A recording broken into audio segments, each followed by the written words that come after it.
Shall we? Yeah. Okay. I trust you. I don't really know what the plan is. Yeah. Oh, yeah. Isn't that always the way down That's here? how you like to do things. Good morning, gut buckets.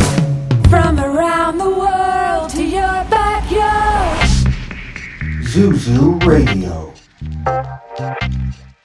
Welcome to Zuzu Radio. I'm your host, Bran, and I'm here with John Toohill. John. Thank you for being here. I was putting together my questions for today, and I was thinking back on how we came to know each other. And I guess it would have made sense for us to like cross over through bands or like tons of mutual friends and things like that, but it never really happened that way, which is sort of weird. It happened when I asked you to come into my classroom and do a guest speaker spot. And some kid was like, "What are you guys working on?" And you were like, "Actually, I don't really know him." And it just made me think, on this reflection, like, this scene is kind of weird, huh? That we could go so long, be so active, and just never really hit that crossover point, Yeah. Why do you think that is? I wish I knew because I think it would fix a lot of problems. Yeah. I don't know. I know what you mean, especially regarding like Buffalo community, and I imagine it's like that in a lot of other scenes. You just get like in your little circle, and like that's just the world, isn't it? You get in your little own bubble, and you kind of you forget to step outside of it for both reasons. One, to be like, damn, I got some good stuff happening in my bubble, and also to be like, oh man, we got to push these two together, Do you sense that is a common thing among all scenes, or is that a Buffalo separation that's happening? I bet it's in most. I think it's a lot of, unless you're like much smaller, then like I think Buffalo's like just big enough to have that problem. Right. Whereas like I know I could be wrong because I don't live there, but like for the longest time when we'd gone through like radiation risk, for instance, we'd be in Hattiesburg, Mississippi, and you're like, oh, that's not a big city in Mississippi really, but they have this like awesome in like tight group of like DIY punk scene, and it's like everybody's there, like all the people from various interests in like arts and music and just punk or just like whatever, Yeah. like, and then that's why you'd go down there and be like, oh, it's like these garage rock band, this fucking ripping hardcore band, and like an emo band, they're all just playing this show. It's cool Because it's small everybody's enough. just in on it. Yeah, that's interesting. I was asking primarily because I know you've been on the road a lot lately. I mean, I'm thinking of Science Man in particular. And, I assume you've sort of gotten a sense for how things have been rebounding since the pandemic and how it's like maybe there's some momentum building. And I was kind of curious, like, if you compare Buffalo to what you've seen on the road, do you sense like inherent differences, or do you feel like there's some similarities there? I mean, it's not easy for me to be like, I have that answer for you because I only see what I've walked into, Sure. Like, I don't want to claim that I know what a scene is like based on one experience there, or Sure. like the circle Right. I've fallen into in certain cities. But I would say it's kind of gotta be that way. I don't see how it couldn't be, but I would say something that is cool that I noticed to tie that in, that's a Buffalo thing, and I think is happening in a lot of other scenes and cities, is like one of the few great things you can say happened due to the pandemic shutdown was when everybody kind of started opening up and getting back into social situations more, is there was sort of like this weird generation of younger kids that were like, I am just so pumped to do something. And like, they don't know, they like in 3 years of kind of weirdness, things get forgotten. Even a little less than 3 years, a year and a half, whatever. But people kind of like beefs get forgotten about a little bit, or softened edges of like hatchets that need to be buried or whatever. Yeah. And just like younger people, not like I didn't know you guys didn't like each other. It's like, they're like, yeah, let's all play this show. Let's get this going. And they don't know. So then the older heads that had problems are like, yeah, let's do it. Like, I don't know. Like, see. I think there's something there that I've noticed, at least in Buffalo. And I feel like, that's happened a lot it must have happened in other cities too. There's no way that we're like this microcosm that doesn't have the same thing. Yeah. Oh, that's an interesting angle that I didn't really consider, is just like the bad blood sort of dying off and the gratefulness replacing it. Like, hey, we can do stuff again. Like, who cares whatever was going on before? Let's like make it happen now. I think all just people getting older is maybe a thing too. Yeah, like us getting older. Yeah. Yeah. Uh-oh. Are they going to kick us out at a certain age? No, I think you're fine. Okay. You just don't stop doing it. Okay, good. Yeah, just that was just my own little tangent, because I am interested to hear what it's like out there. I haven't been on the road in a while, but full disclosure, the reason I brought you in here, the real reason, is I want to talk about your system of habits, because I would say you've developed a system, right? Probably. And the way you run your operation is kind of unique. And, I've heard bits and pieces from you a little bit, but I wanted to kind of dig in and say, what's the playbook, and how do you go about this? So I thought we'll just start at the beginning of Swimming Faith and maybe take us up to modern day, and we can look at what's happening. But my first question is, what made you transition from being a guy in a band to a guy that wants to run a label? Necessity. Basically, a lot of the bands I was doing at the time, like John's, Alpha Hopper, Night Slaves, Radiation Risks, whatever various things I was doing on smaller scales. We were putting out records, and I found myself doing a lot of the work. Some of those were self-released at times, or like on another small, like Buffalo or equally small label from somewhere else. And basically, new Science. I wanted to do Science Man as my solo project. Seemed like the perfect opportunity to be like, why don't I just put everything under one umbrella and call it something? Because I'm kind of doing all this work a little bit for each of these, usually sharing them with other bandmates. If I'm going to do this, what if I did it all myself? Could I have the same results as these other small labels by doing all the work myself? And that way, if it goes well, you just put the next one under Swimming Faith, and maybe this is a building block. And also because I think I pitched it to like a few people, like a few labels I liked that were like, like real. By real labels, I mean like DIY punk labels I like. I didn't like hit up Sony or some shit, Right, yeah. Other small, like, that I considered my target of audience, and like the labels I buy their records, I like their record labels and stuff. And I'm like, maybe I'll pitch it to them. And they were like, hey, I'm going to pass on this, or, I don't know you, or like, you're nobody, you live in Buffalo, you don't have any hype, I'm not going to spend money, which I understand now of why you have to be careful what you put out, because it takes a lot of time, money, and effort to properly promote something. So you don't want to just do it for some random guy's solo project that just started. You might be like, I'm sorry, I'm going to pass. This is cool and all, good luck. Mm-hmm. So it kind of boiled down to like, well, nobody else wants me, so I guess I have to figure out how to do this myself. So primarily the physical pressing was what got you in motion. It was like, I want to get this album out in a physical form. And yeah, I guess the first thought is like, who's an entity or an institution that has funding that could actually help me do it? And I guess my question is, in those early days, if those people were like, you're not big enough for us to work with you, and you said, I'm going to do this on my own, how did you get the capital to do this first run of whatever you wanted? I mean, I'm pretty cheap. I don't live a very lavish life. I bartend, and I kind of just paid out of pocket. The cool thing about Science Man at the time was I was a solo project, which not always the way, but oftentimes I would get paid a cut as one of the bands, and I didn't have to, the band fund fills up. It feels like it fills up pretty quick when it's just going into one person's pocket, Right. So I just, played a handful of shows, and, it's $100 here and there or whatever. And then my own money, and was just like, I'm going to make 300 of these records.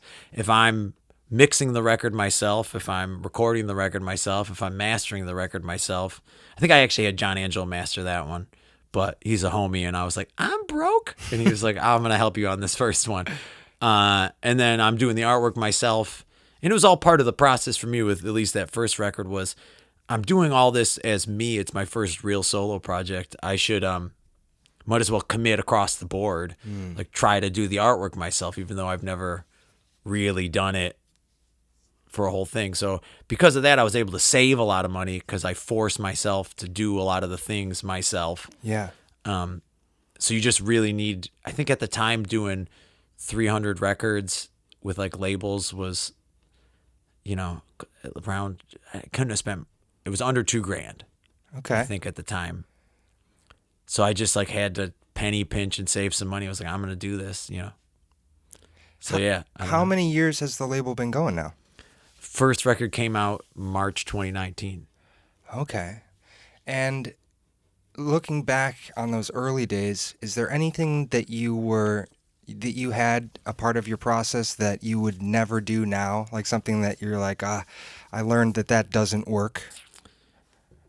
I didn't spend the money on this, but actually the second Science Man record came out on Big Neck Records, and which was a sidestep from doing it myself. But one of the things that I learned from it was Bart was like, who runs Bart? I love Bart Hart. He's actually the reason I kept doing Science Man, because I was like, I'm done with this. I'm out of shit. I'm out of ideas, And he messaged me and he's like, I love that Science Man record. Let Big Neck put one out. And I was like, all right. I mean, I got a bunch of songs where I was kicking around, but I don't think I don't know. The world's turned upside down right now. Maybe we're done with everything. Sure. And he was like, no, just let's write a couple more, finish it off, put it together. Let's do it. And thank God he did, because it like really kicked me into the next gear with that thing. But because that, and this ties into your question, he was like, I'm going to get a PR agent, because of the fact when it came out during pandemic time, like lockdown, we weren't playing shows. And one of the things I said to him, he's like, what do you need from me? And I was just like, I will do all the art. I'll do all the recording, mixing, mastering. All you have to do is press it. And the only thing I'd like from you is, can you get like a PR guy to like promote this, like get it out there? And he did. And I feel like it didn't do anything. Oh, really? I feel like he spent money and he accomplished not much more than I could do on my own. Interesting. Maybe the good news is, though, I realized how accessible all the things of that. It's work for sure, but I was like, man, I can just email these exact same people and be like, I can just write a professional email, say, I'm John from Swimming Faith. This is the new release. If you hit them up months in advance and say this thing's coming out and start those things, I was like, why would I pay this guy, like another $1,000 that I don't have? I couldn't afford one anyway, but yeah. Whatever if you weren't it cost. seeing any benefit from it. Well, there's a lot of weirdness, I think, with like what a review does for you or what promo does for you. Yeah. Where I feel in this modern times, a lot, not all of it, but a lot of those sort of press elements, they're just content for you to show to your already existing self-earned audience. Mm-hmm. Hey, this person is writing a review about me and saying I'm good. Most of your audience is only getting that information from you. And most people in the broad, like the new people you're trying to attract, are not reading that website and saying, oh, I should check this out. Like, I feel like that's very, very few, like actually have like tastemaker swing, like drawing in new people. Mm-hmm. And most of the people that I think do have that ability to like, act as a tastemaker for new people and help you get a new audience don't want a PR guy emailing them. They like delete that email when a random PR, like I'll make something up right now. I'm Paul from like Buffalo Promotions and I represent Science Man. I was hoping you'd want to do an article on him. A lot of those people I think are like, no, fuck this. Like this is some pay to play stuff. I don't want that. But if I email somebody and say, hey, I'm John, I am this guy, this is my new thing.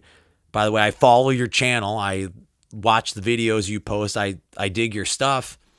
Check this out. I think it'd be up your alley. Give it a spin. It'd be cool if you could help me out by sharing it. Then those people want to help you. They resonate with you, Yeah. So I would say it was a learning experience that I'm glad I didn't pay for. But I would say most of the time, the way to get that stuff is just you got to do it. You got to be the one that does it. You can't. There's no easy fix on that, Yeah, it sounds like you can't pay somebody else to do the work for you. That's the most important thing I learned. Yeah, I mean, there's one of the most powerful tools is the ability to connect with people who you know will like what you put out, right? Instead of just blanket sending it to all these outlets that maybe are sort of not oriented towards your genre or sound or whatever, you've got to connect with people that you know will like the sound, and also express gratitude for what they do, and sort of prove, hey, like, I follow you guys and I understand what you're about and I really like what you do, and now I'm sharing my stuff. I feel like that is a underrated part of this whole thing, and so many people do just reach for PR or marketing. Here's some money, go get it done. I think you're right. I think it does seem to have. I mean, you've done really well for yourself so far with this method, so it seems like that works. I will say there's a very real possibility that method of paying the right PR agent money to do this for you probably does work in like a different genre of music. Okay. I wouldn't be surprised. I could be wrong because I don't know. My whole thing is down my own personal rabbit hole of sort of DIY punk stuff. But from my experience, that doesn't work for what I do. Maybe it works for a different scene or like a different genre, but I gotta believe that it's the same way across the board. Like a jangly indie rock band's world must have the same culture, right? And I just don't follow those pages as much or know them as much, but it must be the same thing where the people getting those names out there are passionate writers, I would think so. I mean, you're dealing with a market that's heavily saturated, right? And everybody is vying for the attention of people that they feel can put them in a position to reach a new audience. And so I imagine you're right. These people are inundated with people asking things, asking, but rarely does someone come through and say, like, I love you guys and I get what you're about and I listen all the time. I'm a fan. By the way, I think you might like my stuff because I know you so well. Yeah. Yeah, I feel like this is a step that requires an extra bit of research to determine who's active in that area, because it's different than being a musician, being a person that writes about music or helps promote it. It's kind of a different circle, right? Yeah, I mean, we want to just be able to focus on making the songs we want, right? And I know this works for other people. They don't do this step that we do, they just, that I'm talking about, that I do at least. They just make their music and then turn to a label, which is probably someone they know that's like a bigger, cooler label, and say, man, here's the new record we just finished. And they're like, oh, this is awesome. I'll put this out for you. And then that record label, like in my world, for instance, like Iron Lung or something, puts out or Sorry State Records. It's like, we love it. We'll put it out for you. And then they do. And then the artist can kind of, wow, I don't have to nearly do as much because they do all the things that I'm trying to do as Swimming Faith as a label as well. They're going to do all that work. Mm-hmm. But if you don't have that thing where you can hand it to someone to do the work, you have to do the work yourself. Yeah. And it surprises me when people don't want to do that because, like, it always surprises me because I love music and like I'm very passionate about like modern current music that's coming out. I like old things too, obviously, but like I'm always like, cool, what's the next band that's doing something interesting and cool? I'm excited about that. I've always been that way, Mm-hmm. So for me to find those bands and listen to them, I have to be tapped into a lot of this stuff anyway. And I often think I'm making the kind of music that is in the same ballpark as these other bands that I do like.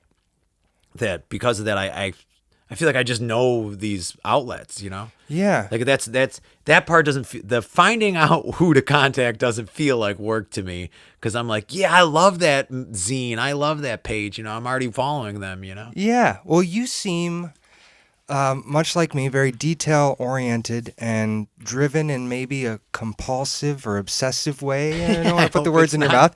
But just what I've noticed is that a lot of creative people do not have this inside of them. They can make stuff, but when it comes to put the plan in place, cross things off the list, I gotta, write an email, I gotta sound not professional, but like I have to decide how do I phrase this to get the best results. There's like this somewhat of a business element that a lot of creatives don't seem to have, and it's curious. Sucks. It does suck, It but sucks. how I do don't you wanna do it. How do you like find the energy to devote to it? And you put so much into the recording of the album, the mixing of it, the artwork, and then finally there's this end step, which is maybe one of the most important to getting it heard. Yeah. To do all this like work over again. Where does the energy come from for you? I'm very tired.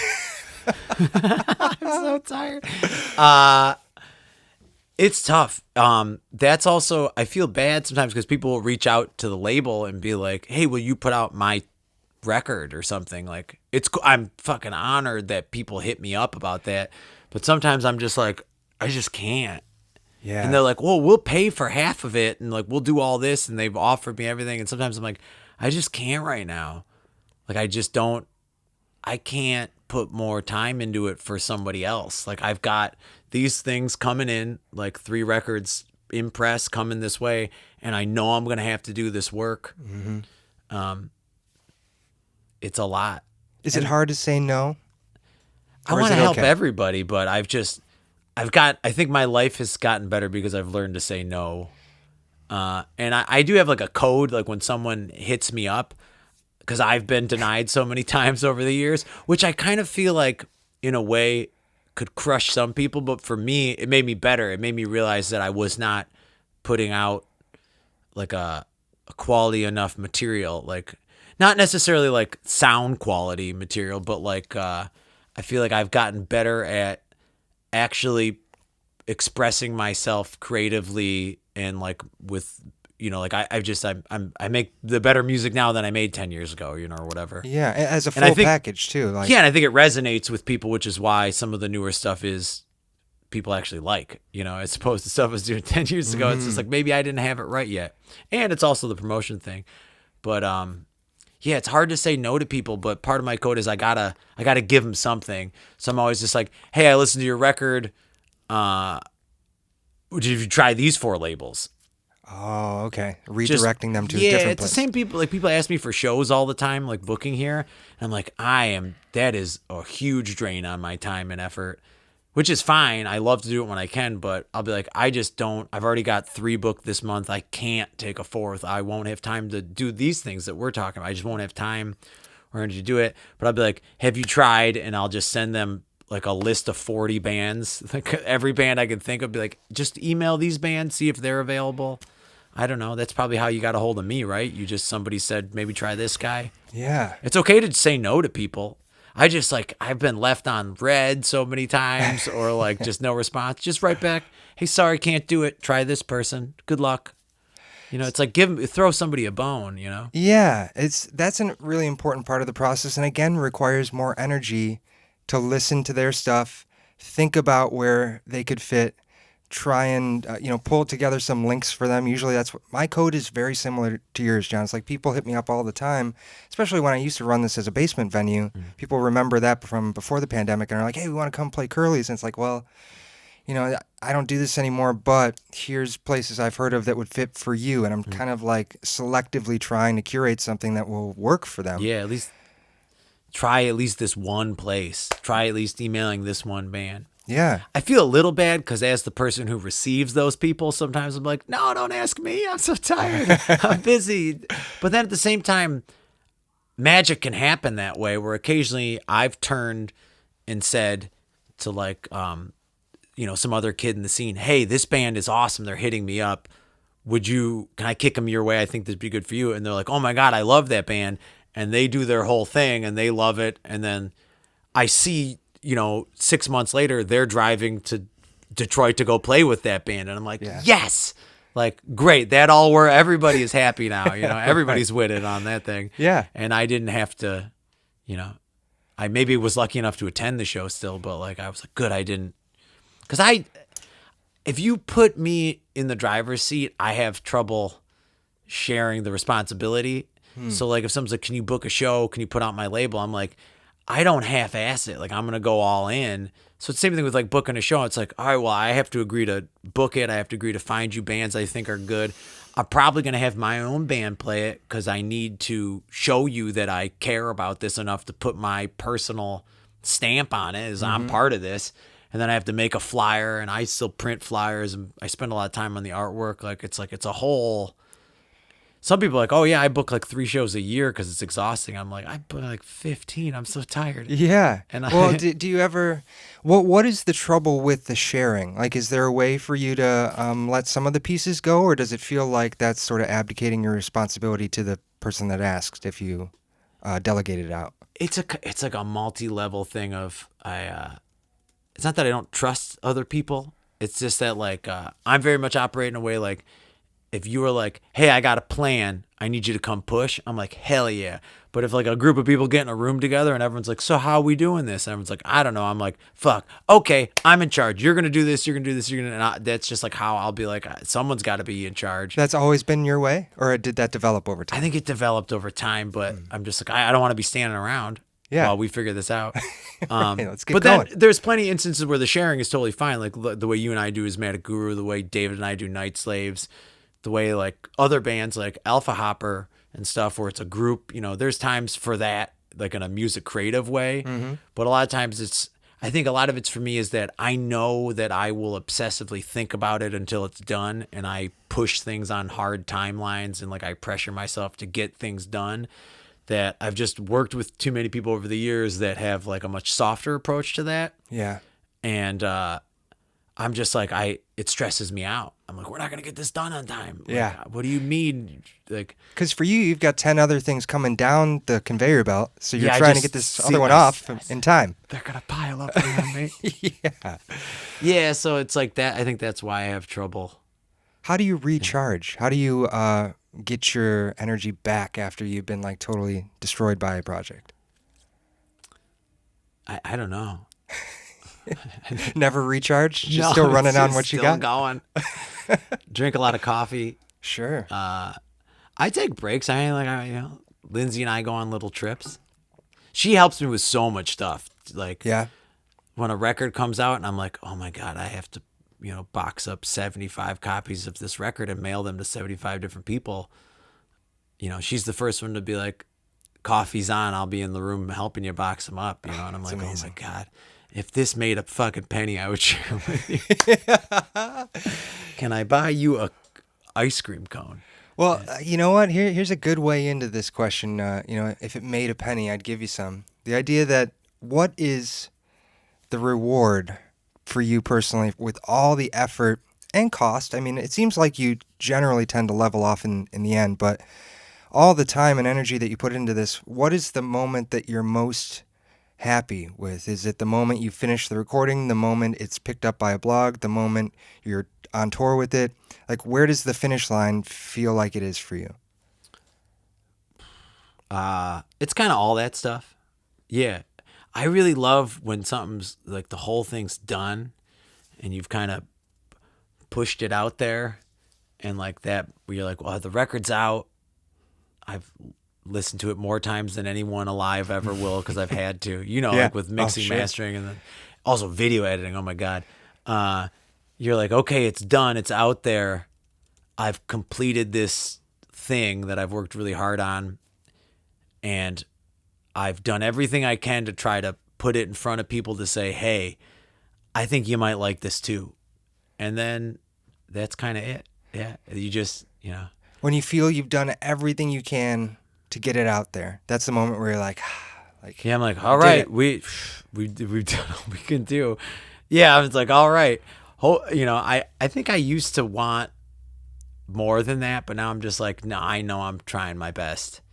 Where it's like I've just accepted I think this is cool, so I'm putting it out. But of course, everyone, there's some people that'll be like, I don't give a shit what anybody thinks. Yeah. I make it for me. You can't, no reviewer, blah, blah, blah. I'm like, I get so amped up when somebody I really like writes a nice review, but I'm like, yes, dude gets it. She said in this write-up that Nate mentioned 6 bands I love, and like, Yeah. paid it to watch the videos, made, like, God forbid someone said I read the lyrics and wrote mentions in a review about what the songs are about. I'm like, wow, it resonated with them enough to even pull the lyric sheet out. I see. So it's someone getting it. That's Yeah, somebody gets it. I mean, they don't have to get it like the exact same way I put it out there. Just But it, like, how do I want to word this? It just it moved their meter. It's like Yeah. there's so much, like you said, it's such a highly saturated thing. It's like I somehow, punched my way through the shadows, and I was like, hey, what about this record? And they're like, that's cool. There's something different happening here, and I like it. Yeah. You should check it out too. Very cool. Yeah. So then I'm like, that feels special in a weird way, especially when it's a stranger. I don't know why, not to discredit people who know me when they say nice things. I believe you and I thank you very much. I've learned how to get better at accepting compliments finally. You just say thank you. That means a lot. That's all you have to do. Yeah, you don't have to be like, ugh, Yeah. which is what I used to do. And they're like, man, that guy's a jerk. I was just being nice to him. And I'm just like, I just didn't know what to do. I'm similar. It's very hard to let the spotlight hit you in that way and not react uncomfortably. Yeah. Just saying thank you actually goes a really long way for them too. Thank they you. feel I worked heard. really hard on that, and it means a lot. Thank you. Yeah. And then I try to change the subject as fast as possible. But because that's the truth. I usually have worked really hard, and thank you. It does mean a lot to me. Yeah. But something about when it's a complete stranger, like it's more in like a pub, like they've publicly made a statement, being like not just said something to me, but like when I open up the order list and I'm like, sick, I don't know any of these 70 people that ordered this record. I'm like, Yeah. that rules. That's all strangers. Right. Because none of them are doing it to be nice. They're doing it. They're doing it because they want. At this point, I don't think anyone's supporting me just to be nice. I think they're Right. like, he's got to figure it out enough that I'll let somebody else give that schmuck $10 for his tape or whatever. Yeah, well, the idea of doing it to be nice, like we said, there's just so much out there that you Can't afford it's not to feasible just to do- just yeah. be nice. It's like you got to resonate with it a little bit, I think. Yeah. What's interesting about your approach too, and I think something that helps draw people in is the idea of this full package. Like you don't just put the songs out; you put the songs out and you create this visual, maybe just a whole aesthetic for each project that people can sort of slowly ramp up into. A lot of times it has to do with the music videos that you put together for the project and the various mediums you use to do it depending on the sound. And so I guess maybe this is more like an advice to others working. How important is it to get that visual out there? What's your sense for, are people watching those things? Is that are these music videos things that come up on the feed and they see 3 seconds of it and they're like, cool? Or is it the kind of thing that really helps push your band's name and your band's work further by having this added element to it? I don't know for sure. I think you should do it because you're excited about it and you want to do it. And the fact that you're excited about it and you want to do it will mean that you make something that is cool and that will resonate with some people. And you just can't ever beat yourself up if for some reason it doesn't. Right. Because if you're just doing it as we got to generate some content, you're not going to, I don't know. You might. Sometimes that all it might need to be. But yeah, it's if you're not going to make a video, you should. I feel like every album should have at least one music video. I believe that very strongly. It's just have one thing out there. But when it comes to artwork and everything else, it's yeah, you're not done yet. Right. You have, when you've made the music, now you have to, and you should either have control of what it looks like, or you should be very carefully choosing someone to properly represent you. Because I do think it's a big deal of what your artwork looks like, and how you present yourself, down to, and this is years of making mistakes learning this, down to how people photograph you in a press way.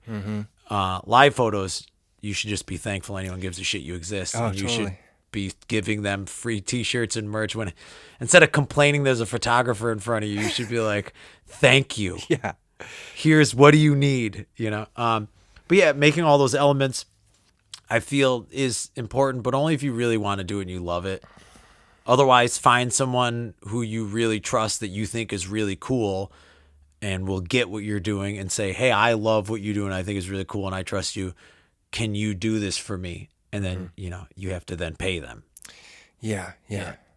But there are so many people that experience music in a visual way primarily, just through the feed. You know, Yeah. like there's got to be some photo or video along with the song. It can't just Or be just the song. sick or- artwork will, Yeah, will right. grab my attention. Yeah, definitely. And those things are what people will look at for half a second and say, do I want to spend more than half a second on this or not? And just intuitively react to the image. Yeah. And so it is a very important and often maybe forgotten part of the. Yeah, it's tuning a drum. I think it's important to make your rounds, try to hit it from all sides. Yeah. I think so. I don't know. I started doing it because like the video part in particular, because I feel like that's the one that's outside the norm at this point. Making videos just because I used to love watching music videos. I thought that was so cool. Yeah. Yeah. Like growing up, it didn't sometimes matter the genre of music.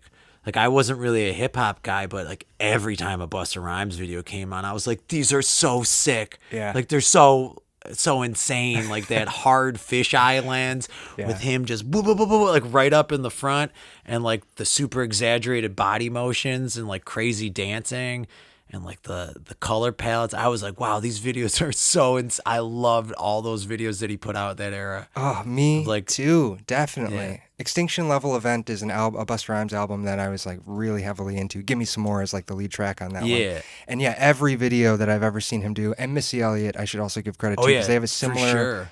vibe. Yeah, just really captivating. You're just like, what am I they seeing? managed to like squeeze like there's like a little humor and playfulness, but it's also like kind of psychotic and dark. Yeah.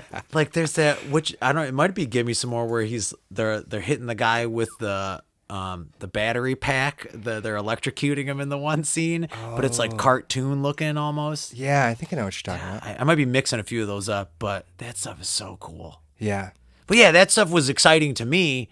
So I was like, when I got, I don't know, I was in my 30s when I was like, man, I'm taking the wheel. I'm making a video.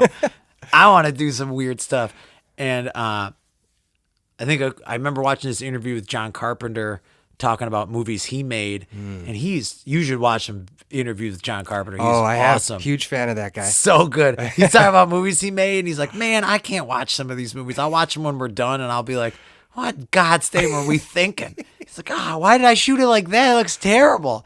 And he's just like, but then you go, all right, I'll make another one. Yep. We'll try it again next time. Like his approach is so awesome. He's just the bold, I don't even know what the word I want to use. He just like is fearless without even really knowing what, like he didn't check to see his bungee cord was ever attached. He's like, we got to jump. We're trying to make this movie. Yeah. It's just like he didn't want to pay any, he's a legendary musician to me, but it's just because he didn't want to pay anybody. He didn't have the money to pay anybody to do the soundtrack. So he just started poking around on a synthesizer. He knew a little bit. Yeah, dude. This And- sounds like your story a little bit. It's like, why not? If I could figure this out, I could make that piece of the puzzle work. Yeah, it's the same thing he does. And I think that's why if you watch some of his movies, there's times when I think it's awesome because it's part of his whole, legacy and story and things.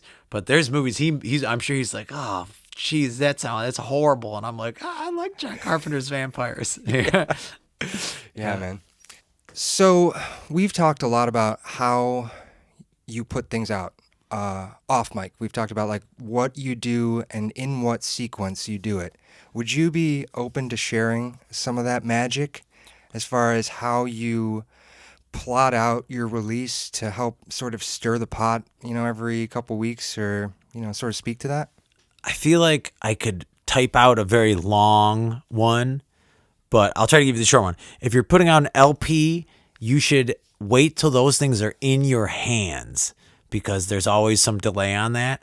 And when they're in your hands, you start the 3-month clock, which is you put out a single and you say, check. You don't release any information about your album before that, but then you post your album cover and you say, here's one song. And by the 3-month clock, I mean, you have to plan it. That happens a month later because you have to put it so it comes out digitally 1 month later. So then so it comes out 2 months before your release. But you say, okay, 3 months clock has started. I'm going to send this to Bandcamp and all the long, chopped out, long distance shots, like the people who will review your record but need that much time. Like if you send a record to Maximum Rock and Roll, it's going to take 4 to 6 months for them to review it anyway. Right. Get that stuff in the mail. because you got your records here. Plot your release show out because you're probably going to need 3 months to plot that out anyway and get the venue you want and the bands you want. Start that 3-month clock then and build all the way up to that point. So send out your long ball stuff. And then at 2 months before the album comes out, that's when you post that first single is released, which you submitted a month ago for digital release. Then you say, here's the album. We're really excited. More info to come. Just here's one song. But the pre-order is up now. Because that's my whole thing is people, you're going to, don't say anything until you have a link where they can order the record, because you make all of your money back by selling individual records to individual people. Selling them to distros and all that stuff, you won't make as much money back. You're going to get your costs back. But you make the most money by selling them ahead of time and before your show even happens. So, and that's the goal, right? Is to not lose your money. So you say pre-order. So the second you say this is available, your album is available for pre-order. So you can set all that stuff up on Bandcamp or like through whatever. But you have a thing where people can get it now and they know they're not getting it for another 2 months. And in that build up, that's when you can shoot your video somewhere in there. You can make sure you got a press photo or just like fuck fancy. You can pay somebody if you want to do something fancy. That's up to you. It's whatever your style is. Or if you're like me, just call your friend with a Polaroid camera and say, can you take a picture of us standing next to this building? Yeah. Because that'll do just as good and it'll look great. Get all that stuff together, book your show and have everything just plot out. Upload your second single, which will come out a month before. So in the meantime, get all your work done. So a month before your record release show, you announce the second single and you then bombard all of your like near press stuff. It's a month out. So you hit up all the people that are going to give you press in that have shorter turnaround times. Sometimes those people want shorter turnaround times. Right. Because they don't want you to send them something 3 months in a notice they'll forget. It's also totally okay to send somebody a follow-up email, but not more than that. To be like, hey, did you get this? Checking in. And then, from then on, and you've hopefully created a lot of other things, like you've taken pictures of all your crap. It sucks and it feels so lame to be like, I have to generate content and post on all my social medias and do all this stuff. You got to do it. Like, I can't tell you how many times me as a human being will be like, I fucking hate the world and I don't want to look at my phone and I won't open social media for 24 hours. What if that was the day you posted your record? I missed it. And then you're like, why did no one buy my record? It's like, if you're going to run it like a label, like the way I do it, you got to post a bunch of times, So like take a bunch of pictures, try to get one grid post up a day, try to throw stuff on your stories, try to get, it feels so lame to be like, ooh, would you share it? But tag everybody in your band and be like, yo, you're in this band, share this post. Yeah. You do it too. Because that'll get it out there. No one's going to know your record's out. But yeah, and then that 1 month out thing, that's when you email like, what YouTube pages do you listen to music off of that are like taste generators? Like what Instagram pages do that? Message all those people and be like, yo, I love your page. Here's my record. I'm going to email it to you. Like preferably have it like on a private stream somewhere and a download link, and email those people or message them, be like, yo, I love what you do. Here's my band. It sounds, like this, and show them like your little bio. Don't give people a 7-page bio. No one cares about your history. Just give them three great sentences. This band from Buffalo, New York, inspired by these things and sounds like these things. Every bio you write should read exactly like your favorite review. Like if you were opening an issue of Maximum Rock and Roll and you read a short 3-sentence review, that's the bio you write. Because when you send that to people, that bio, everybody copies everybody. Like the first couple of reviews you get, people are going to look those up and be like, yeah, I guess it does sound like those early Cure tapes. I love it. Yeah, let's mention that. And like from then on, if you want that in if you're like, hell yeah, I would love to get the comparison, write that in your bio. Heavily inspired by those, Pillbox demo tapes. I think that's what they're called. And also then mention something more modern. You'll see that stuff pop up in there. Like people will they'll copy your homework where they take it, spin it around and put it back. Yeah. So give them the material that make their job easy. Be like, here's a streaming link. Here's a quick bio. Here's a link to anything else you might need. most people can just Google you to find photos and stuff. Like that whole like fancy one sheet stuff, that's all dead as far as I'm concerned. Yeah. It doesn't hurt, but you don't need that. If you just connect to people on a real level and say, yo, I'm into this stuff. I love your page. Check this out. They'll give you the time of day. I would at least. Yeah. And then after that, it's just trying to create those like every other day. Here's a picture of the record, you know, because basically it's a weird thing. But as soon as your record comes out, you are like, there's like it's like food. There's like that's the Best By date because I feel like I always sell all my records right up until the release date. And then it's like a pyramid. It's like the month before it builds up to it and the month after it comes down. And then it's like, you've either hit a home run where people are going to keep putting that record back on and keep eating it every day and be like, I really dig this. Or they're going to be like, oh, that was a great thing that I was obsessed with for 2 weeks. And then I put the record on my shelf and forgot about it, which is okay because I've done that to a million bands as well.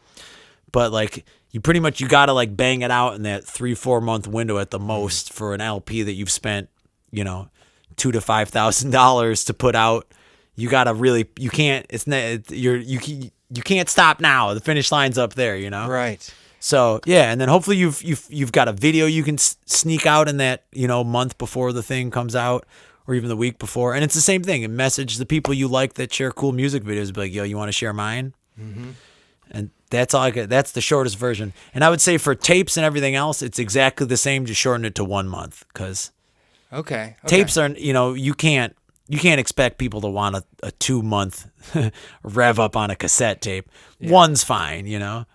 Okay. But it's still the same thing. You should mail them out as soon as you get them. Interesting. For review. That's my opinion. All right, let me try and circle back on what you just said and see if I got this right. Yeah. So 3-month window, day 1 of this 3-month window, you should have your physical albums and you should be releasing a single, right? For a month or later. To come out a month later. Right, so maybe you're dropping like the notice that this is a thing that's going to happen in a month. Then a month from there, the single comes out, right? Yeah. Then your pre-order is live then. Right.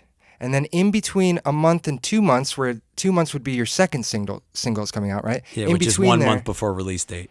Actually, you're probably prior to this 1 month, you're doing your long shots. You're sending out to all the people that need a lot of time to process your request.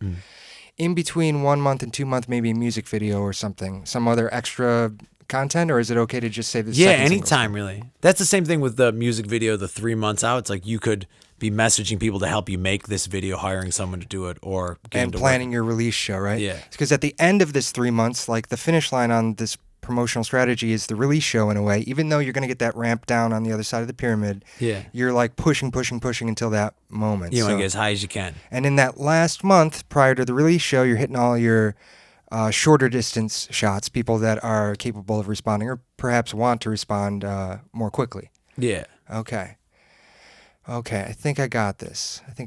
That's the skinny.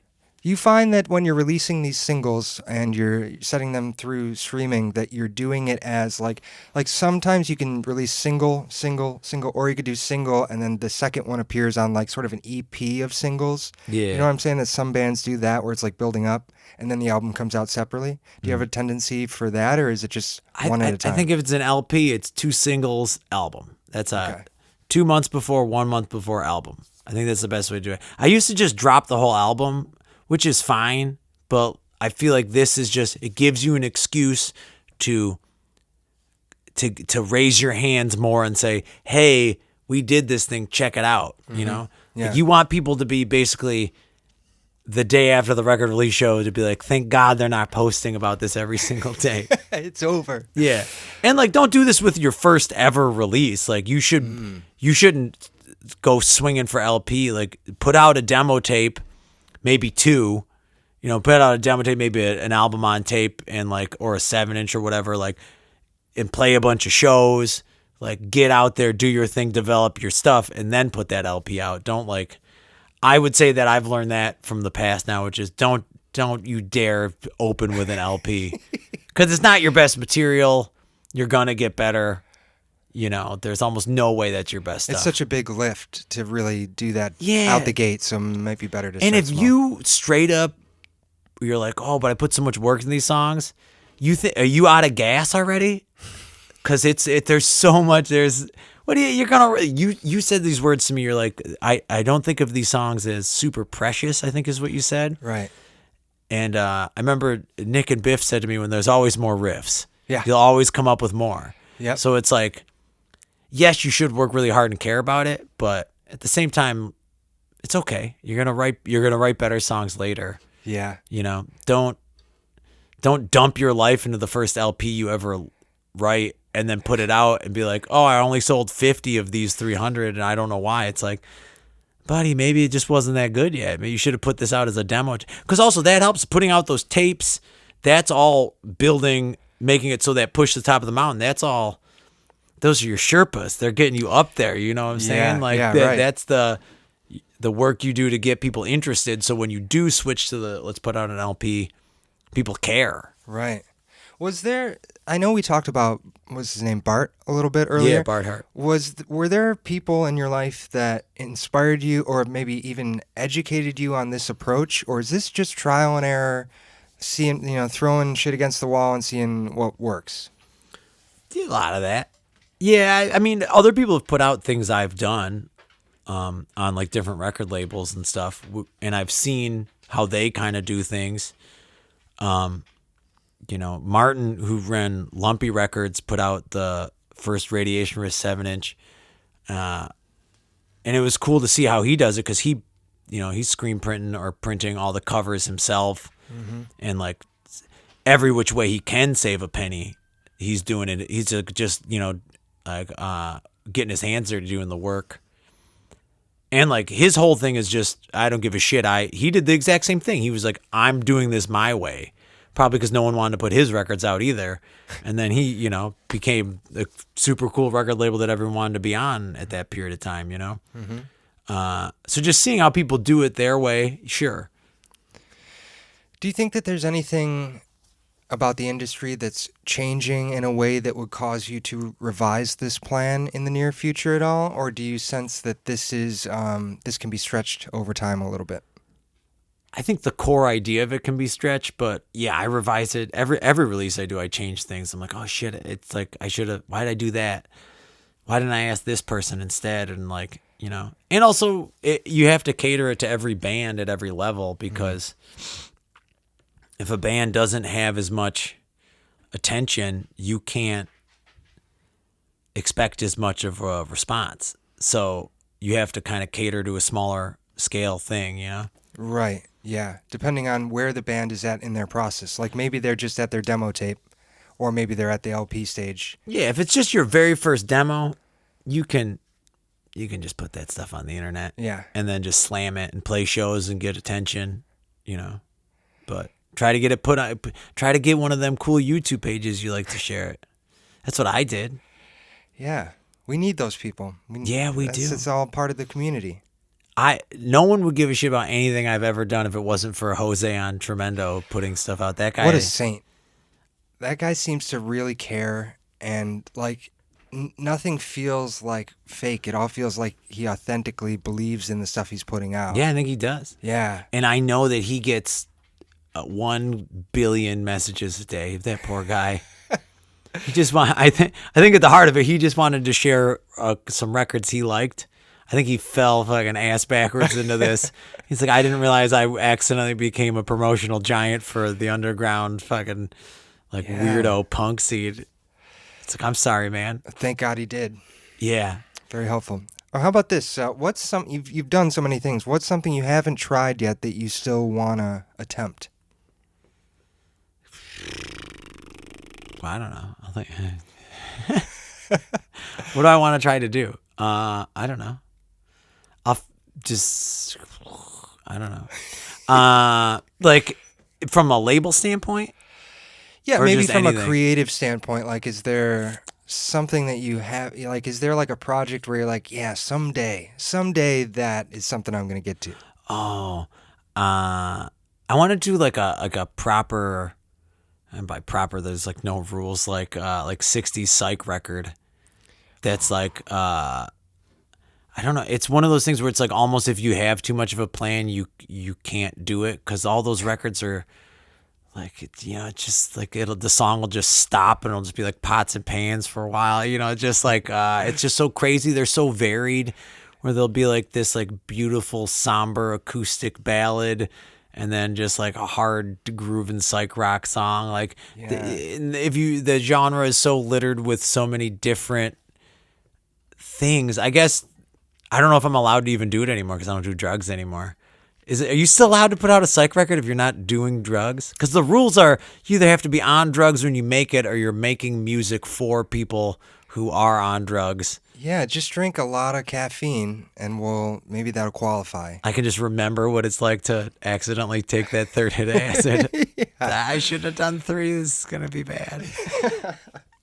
In some ways, music feels drug-like to me because it puts you in a flow state and you lose track of time, and suddenly you're in this like ether of taste, the stuff that you develop that you like, and then intuition for how to translate it from your mind into music. So I think there are no rules. If you want to make that psych record, I say do it. Yeah.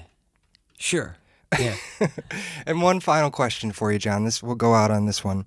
What do you think you'd be doing if you never found music? Jail. Oh, God. Really? I don't know. I would assume that the entire rest of my life would be the same just without those things. I'd probably be dead. I'd be dead for sure. Well, thank God you found music then. I would have drank myself to death long before. I don't know. Not jail for like doing anything bad to other people. I would have just like done something stupid and got myself put in jail. And music somehow kept you at bay from that alternate reality. Maybe. I don't know. Maybe I think I can't. I honestly, I swear to God, I can't imagine what I would be doing. I don't know. Yeah. There's other stuff I like, but it's not the same. It's not the same, right? Yeah. I love a lot of other stuff, but I don't want to know. How about that? That's your answer. I don't want to know. That's it. We'll go Neither on do that. you. I don't. No, I can't. Just like you, I can't imagine it not being a part of my life, and I don't know the time invested. Like if suddenly that time was available, where would I put it? I don't even know. There's nothing I've encountered that gives me even a sliver of the satisfaction I get from music. I would still be in my parents' living room playing Civilization 2 on a really old computer. You'd be a gamer. Just like with like one of those Camelbacks full of Dr. Pepper. Just like holding on. My poor kidneys holding on for dear life. Wow. That's where we'd be. That's the alternate reality, John. Well, listen, man, I really appreciate you coming in, talking business, talking the game here. I've been so inspired by your approach, and it's rare for me, I feel, to find someone that operates in a similar way where, like, I use the words obsessive and compulsive because it feels like that's part of my process. It's like I can't slow down even if I wanted to sometimes. Yeah, I would love to pull the curtain back and tell people what madness recording with you is like, but I don't want anyone to know. That's top secret. Yeah, you're going to be on the other side of this microphone one day and someone's going to make you spill the beans. Dude, it's hard to explain because it's like so deconstructed and like just grasping at the air kind of process. You don't know what you have until well after it's done, which is so different than people coming in with an idea, which is like usually how it works. But yeah, man, you've taught me so much about how this works and what it means to be dedicated to your craft and getting better every day and dreaming beyond, the step that you've gotten to. What's next? And I really appreciate that. So thanks for coming on and chatting and sharing your stuff. Thanks, man. Yeah, this is fun.